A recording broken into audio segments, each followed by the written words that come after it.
Hi, I'm Austin, and I'm making my favorite Christmas cookie today. It's a gingerbread cookie with homemade dried ginger and a delicious white chocolate icing.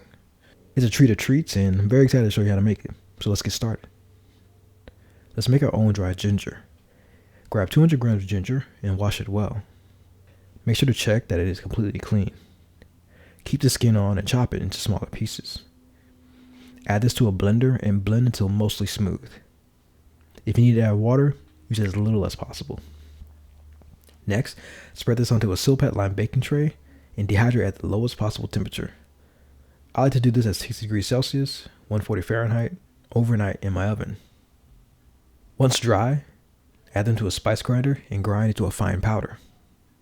Making your own dried ginger is easy, economical, and far superior in flavor to what you buy at the store. Use it in marinades, sauces, and in baked goods to add a fiery ginger kick. Next, let's make our cookie.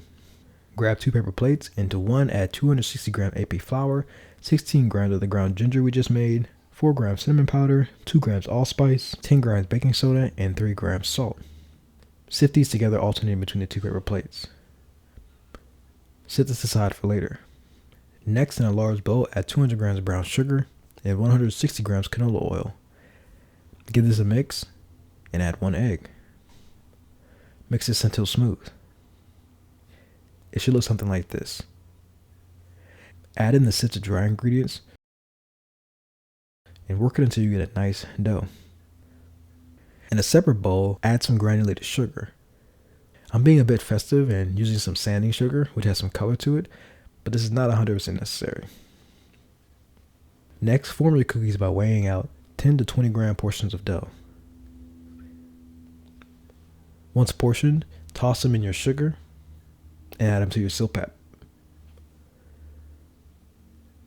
Next, bake them at 350 degrees Fahrenheit, 180 Celsius to your desired doneness.